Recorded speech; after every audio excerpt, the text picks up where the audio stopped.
Hey everybody, What is up? I'm Heather, Of course, I'm Alan. and we are C'est La Vie 3. We are here to discuss European transportation. Part 2 of our European update on how the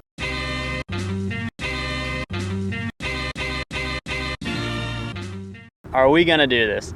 Today we're going to talk to you about planes, trains, cars, and RVs. as options for us to travel back and forth and all over Europe.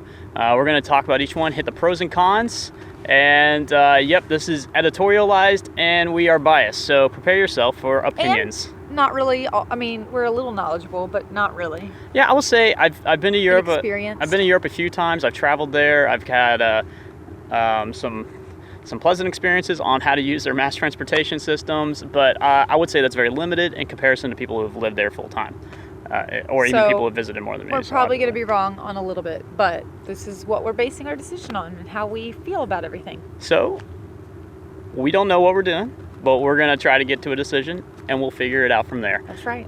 It's an opinion. It's not an expert guidance here. So Exactly. all right, what do you want to start them off with? You said something about a song, No, whatever. planes, trains, and automobiles. Planes. Let's do planes. Planes. Okay. All right. Pros. Let's talk pros. Let me switch hands because my arm is getting tired. There we go. All right. I'm switching sides. Yeah. All right. Are we doing pros first? Yeah, or we'll do cons? we'll do pros first. Okay. Pros for planes. You can go long distances fairly quickly. By fairly quickly, faster than anything that you can possibly do any other place. Yeah. It gives you a lot more time to get to where you want to go, It gives you a lot more time where you want to be when you get there. You're not spending that time just gobbling up mileage either on a train or a car. Yep. Would be. Yep. Now that comes with some issues, Wait. but we won't get into this yet. Yeah. We'll keep on the pros. Tickets in Europe can be relatively inexpensive. From Europe, one country to the other. Right, like getting out of England and going to Italy or something like Yeah. that. So to travel within Europe can be pretty cheap. However, when you do those type of travels, once again, we have some other cons for that. What are the pros you got? The travel is very nice. A lot of European airlines are really do a good job catering to their clients. It's very clean. It's very efficient. Don't think like bottom level American airlines. They're really nice. Yeah. And they will probably be fairly close to a lot of the major tourist hubs of, the city centers and what you want to see there, which is good. Yeah. For us, it kind of also leads into cons because we want to do the major tourist attractions, but we also want to get out there with the locals and learn about their culture and their country. Yes, exactly. So that's kind of a pro and a con. Yeah, she kind of sneaked that one in there on us, didn't she? Yes, I did. All right, let's go ahead and hit the cons because it's just burning me up inside. I just want to start tearing it up. So the cons, we're kind of stuck to somebody else's timeline. That's a big one for me, the timeline and the schedules. Yeah. They tell you if you want to get one of these cheap tickets, they're telling you when you're going to fly and where you're going. So you don't really have a lot of control over it. And if you do want to spend the money to get where you want to go, when you want to go, expect to pay some big bucks. Yeah. There's delays, there's hiccups, there's all sorts of things. What else? I was going to go with baggage. You can't really take a lot with you. You have to be light, which is okay because in Europe you do that. But you know what light baggage means is once you get bikes. there, once you get there, no bikes. No bikes. But you also have no place to sleep. And nowhere to eat. And you don't have any food on you unless you packed an apple. Which we are all about experiencing the local, foods and different things like that, but it also gets expensive. So we're big on eating in. Yeah, and don't get me wrong, while we want to indulge in as much as we can in other people's cultures, we can't afford it. We gotta pace ourselves. And we're not being supplemented by some rich uncle somewhere. We don't want to go broke. Yeah, so that kind of beats up the planes. We did the pros and cons on that. I really want to talk about trains. Trains. I yes. love trains. The kid loves They trains. look awesome too. In some of the videos we've seen, I mean, they're 2 stories, these big windows. The view is gorgeous. It looks awesome. The countryside that is zooming past you is unimaginable in some of these places. Yeah. I love trains. And I really think that if you can if you can do it and make it work, they have a network system or a trail system there that can get you wherever you want to go, with certain limitations. I would also say that the nice thing about the trains is that they have the high-speed networks there. So, I mean, they are zooming around like something crazy, like 150 miles an hour, getting you from where you need to go. Yeah, I mean, you've got that fast transportation again. It's going to get you somewhere quick, which is great. And baggage. Now you get space to carry. Believe it or not, you can bring a bike with you. Yeah, which is great. So that's kind of a pro over airplanes, really. Yeah. So that's really. And did you talk about cheapness, the financial side of it yet? It's good and it's bad. It's cheaper than most airplanes that you would see in tickets, and they have a better schedule. So usually you can walk into a train station, get where you want to go that day, and at a reasonable cost. So that's a really big pro for me, and that might be where it stops. So to the cons. The cons, we don't have anywhere to stay once we get to where we're going. We don't have any transportation. Once you're there. Yeah, so you've still got to find more transportation. Unless you can bring a bike with you, but that's still kind of iffy on some trains. Yeah. So the way the network system works in Europe is they have high-speed trains that take you into city center, and then after you get in that city center, they have local trains that'll get you farmed out to other places, and then you take buses from there and you get further out to the city, and then taxis, wherever it might be. Yeah. So I mean, that's awesome, but the thing is, we still want to be able to get out into areas that tourists aren't going to be easily accessible, and that means breaking away from mass transportation at times. In addition to that, we want to be able to do this on a budget, which means we need a place to eat and sleep. And if you're taking a train, you're getting dropped off in the tourist trap areas. You'll be paying a high price in a lot of situations in city centers. Just to have a dinner for a family of 3. Yep. And that's also going to hold true for planes as well. Yep. Yeah, I love trains. Cars. I know about cars. I do too. I've driven one. Have you? We have one, so I mean that's great. We have a history with cars. Yeah. We have a beautiful diesel Suburban that would be terrible in Europe. Just terrible. It's too big. It has a huge gas tank, which runs on diesel, and diesel I think is running like, I don't even know, $6. $60 or so a gallon. So I mean, it's crazy how expensive these things are. But here's some of the great things about cars. She's speechless. I want to do it. We're on our own timeline. We can pick up and go. If we don't like the area, we can leave. If we love the area, we can stay. Yeah. We don't have to pre-purchase any tickets. Nope. The baggage that you can take with you just went through the roof almost. You can fit it in your car, then you can bring it with you if you want. That includes bikes. Yes. And it also includes snacks and food. Yeah. And so I mean, you're really getting to the point now where you can get out there and do it. Now, here's some bad sides for cars I'll throw out there. Do we say all the goods? No, first? I don't know. I would say the goods are pretty much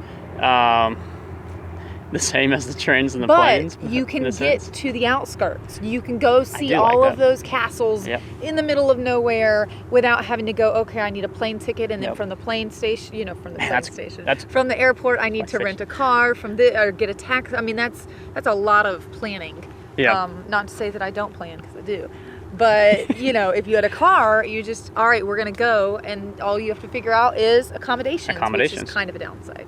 And that kind of is a downside. Also, I'll put down a couple downsides. One, I think those are good pros. You guys probably are following us on those. The cons here, and you guys are screaming it right now, gas prices. Gas prices are expensive. The other thing is, if you're in a plane or train, you are paying somebody to move you those miles. You're not sitting in a car seat doing that yourself. And that to me is bonus. So it's going to take more time. That's a con for a car. That's a con for a car. It's a bonus for the other ones. Yeah. But, I mean, you're still getting to see the country. Yep. So, I mean, you're doing it a little slower, but I agree. sometimes slow is good. In addition to that, there's you're going to have some licensing and insurance issues. I don't think anything that can't be overcome, but it's still going to be an issue. Altogether, I like the idea of a car. Yeah. I'm an American. I love my car. And I know I can use that in conjunction with mass transportation in those situations where you're stuck, like going into a city and there's no car access there, which is going to bring up another con. a lot of these historic city centers have shut down their access to vehicles entering the historic areas. So once you get where you're going, good luck trying to find parking. If you find it, better be ready to pay for it. Yeah. And if you can't bring your bike with you, you're going to have a long walk to get where you want to go after you find a parking spot. All right. Hey, look, Heather, a picnic table. Let's go sit down and talk about this next option. All right. So we sat down for this conversation because it's probably the most important part of this conversation. Talk about giving things away.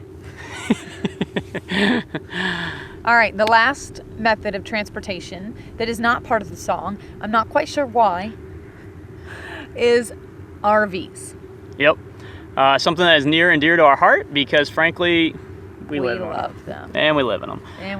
And I think that most of our viewers out there would also say that they would not be surprised that we brought this up as part of the options. Absolutely. So let's talk about an RV. Let's talk. RVs, they have a few things in them. They have bathrooms. Check. They have kitchens. Check. So you can go to the bathroom while you're driving around Europe, and you can make your own dinner. If you're in a place in the middle of nowhere that doesn't have a restaurant, yep. If you're in the middle of Paris and, it's $50, 50 euros for a cheeseburger. You know what else they have, Heather? What? Beds. Oh, that's right, they do. So we wouldn't have to actually find anywhere to eat or stay. That's a bonus right there. I wonder if we sound more condescending when we're trying to push the RV idea onto all of our viewers. So obviously we're totally open for you guys telling us we're nuts for an RV, and we are well aware of that. I'm sure some of you will tell us that. Because we'll dip into the cons here and kind of take this out of cycle, and then we'll wrap it back around with some pros. So here's going to be the cons. Gas prices. Gas prices. You guys saw that one coming. Gas prices are going to be insane. I think we're paying, like we said, I think $6 a gallon in Europe right now for gas. I mean, that's nuts. It's nuts. Yeah. And then let's go take it one step further. You have licensing and insurance issues. In addition to that, you probably are not going to be able to fit an RV anywhere in old Europe. I'm sorry, they call it caravans. Yes. Depending if it's a trailer, a motorhome, if it's like or a camper van. Or a camper van or a backpacker. I mean, they have them there. That's another good pro we'll get back to. So I would say that expect that camper vans, motorhomes, whatever you want to call it, or caravans if you get a trailer type, they will not be welcomed in a lot of areas. So it kind of makes it a little difficult for us to get an idea of how our caravans going to be used in Europe. But we can tell you this, it's getting done. There is a lot of RVing going on in Europe right now. Yeah. And they have a lot of RV campgrounds. They do. People keep telling me this. Very robust network. Yeah, absolutely. And you know what else they have? What's that? They have a thing called stealth camping, which, I mean, I kind of feel like we do too here. Yeah. But, so you don't even have to stay in a campground. Right. That saves a lot of money. Exactly. And I'll tell you this from firsthand experiences.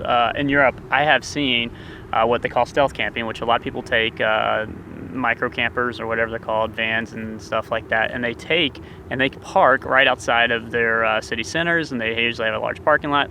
It's pretty much unspoken gentleman rule that you can come and stay as long as you're not noisy, disruptive, or dirty, or trashy, or pouring your poop and pee somewhere. They don't care as long as you're not there for more than a day or so.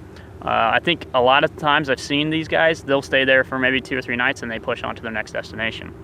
So there's kind of another push towards the pro side of RVs in Europe. Now, here's another con is you are the one putting miles under the seat to get you and your family wherever you want to go in Europe. You're not jumping on a plane or train and letting somebody else transport you. But you're still you're still in the seat, but yeah. I agree. It's the time thing, like the cars, it's the time thing. But here is something else. If you're savvy with it, and what a lot of camper vans and RVs do in Europe is they jump on ferries. So if you're going up to England or you want to go down to Spain, you can get on a ferry and let them drive you in your truck and your family to other parts or jumping points in Europe. Another huge plus. Yeah. The other thing is, too, I mean, you are driving and you see something that's awesome, stop. I mean, Can't do that in a train going no, 150 miles an hour. absolutely not. You just go, oh, there it was. Did you see it? No, I didn't. So, I mean, that's huge. So there's going to be a lot of people I would understand that, hey, maybe an RV is not the right idea for going into Europe. I would say that we don't know if that's the right answer. I would say, frankly, we don't know a lot of things. But I will know that we have a lot of ambition to do something, and maybe... We'll let you know if it was a good idea. because that's where we're headed. We're going to take an RV to Europe. That's right. And we're going to figure out how to do that. And it's going to be a fifth wheel, y'all. Just, you know, for all those new subscribers who don't know how smart we are. Stay tuned to find out if we're joking. As always, guys, thanks so much for watching.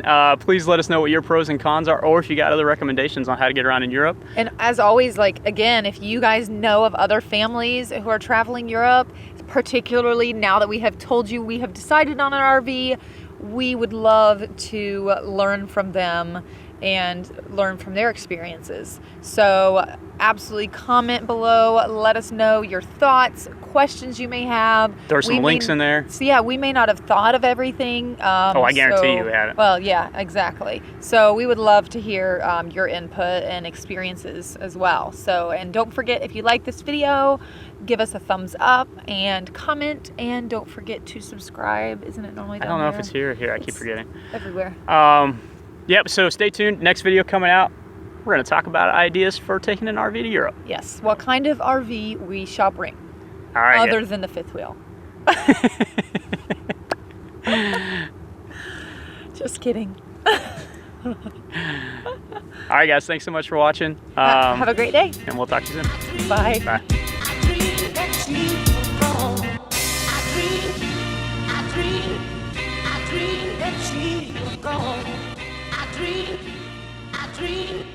I dreamed that she was gone.